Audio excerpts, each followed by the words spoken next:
Tinalakay sa Korte Suprema ang legalidad ng pagsasauli ng PhilHealth ng anilay sobrang pondo nila sa National Treasury. Git ang ilang grupo, hindi naman sobra ang pondo ng PhilHealth at kung tutuusin, kulang pa nga para sa pangailangan ng mga miyembro. May unang balita si Salima Refran.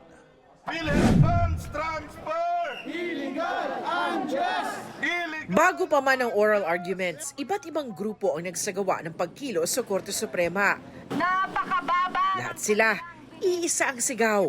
Ideklarang labag sa batas ang paglilipat ng halos 70 bilyong pisong hindi nagamit na pondo ng PhilHealth pabalik sa National Treasury para magamit sa ibang mga proyekto ng gobyerno. Marami sa mga pera na nasa PhilHealth ang nagbe-benefit ay yung mga opisyales.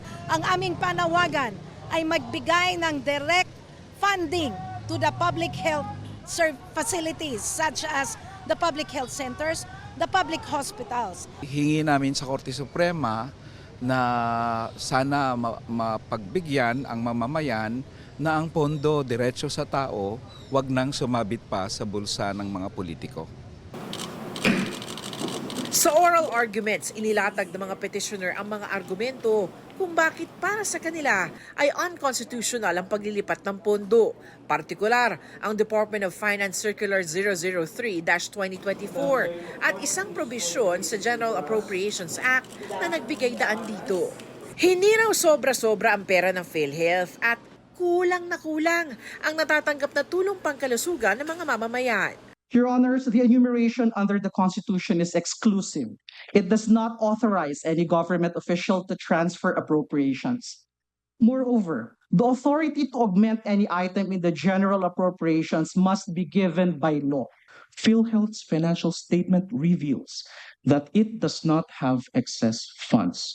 PhilHealth's 2024 first quarter financial statements show the members' equity as being negative 600 billion plus.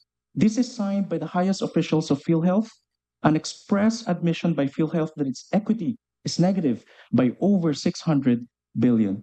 The question provision and DOF circular is inconsistent, incompatible, and irreconcilable with the Universal Healthcare Act and the Sin Tax laws. UHC's objective is clear: to provide social health insurance and risk protection to all Filipinos. Dumalo sa pagdinig sina Finance Secretary Ralph Recto, Health Secretary Teodoro Herbosa, Social Welfare Secretary Rex Gatchalian at pinalitang PhilHealth President Emmanuel Ledesma Jr. Ang Office of the Solicitor General at Office of the Government Corporate Counsel ang kumatawan sa kanila at sa iba pang respondents ng Office of the President, Senado at Kamara. Git ng gobyerno na ayon sa batas at walang nalabag sa paglilipat ng di nagamit na pondo. It was the executive and legislative department's way of creating and implementing a fiscal policy to boost economic growth without bloating the government's indebtedness or burdening the people with new tax measures. It is a common sense approach that does not violate any law, much less the Constitution.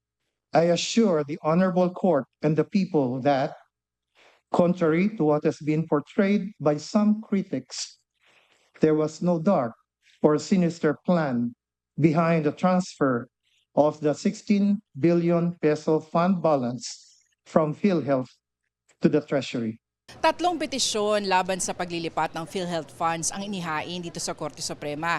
Consolidated na, ibig sabihin sabay-sabay na yung diringgin. Dito sa oral arguments, maaaring magtanong ang mga maestrado. Binusisi ni Associate Justice Amy Lazaro Javier kung may sobra nga ba talagang pondo ang PhilHealth. Benefit payments should be included in the reserve fund. Don't you think so? But Your Honor, for every year, we have a specific target or specific portion that is set aside for benefit payments. Yes, I know that. And if it falls short, if the target falls short, Yes. that's when we call on the fund. Yes, Yes. yes. But Your Honor, I would like to highlight that every year PhilHealth actually generates more revenues than expenditures. I will show you the report of COA, which shows that PhilHealth is bankrupt, actually. I don't know if you're aware of that. You ought to be aware. If you are, Your Honor, And COA has repeatedly highlighted that in its letters to PhilHealth. And then COA said that for many years, at least 3 years, 21, 22, 23, the reserve fund of PhilHealth is much, much less than its actuarial fund, actuarial estimate. Oktubre na maglabas ng temporary restraining order ang Korte Suprema sa paglilipat ng PhilHealth funds. Pero naibalik na noon sa National Treasury ang 60 billion pesos na pondo. Sinabi naman ng Department of Finance na nagamit na nito ang 78% ng halagang ito para sa critical health projects tulad ng public health emergency benefits and allowance sa healthcare at non-healthcare personnel noong COVID-19 pandemic, medical assistance para sa mahihirap na pasyente, pinambili ng mga medical equipment, konstruksyon ng 3 DOH health facilities at health facilities enhancement program. Ipagpapatuloy ang pagtatanong ng mga maestrado sa susunod na oral arguments sa February 25. Ito ang unang balita sa Nima Refran para sa GMA Integrated News. Kapuso, huwag magpapahuli sa latest news and updates. Mag-iuna ka sa balita at mag-subscribe sa YouTube channel ng GMA Integrated News.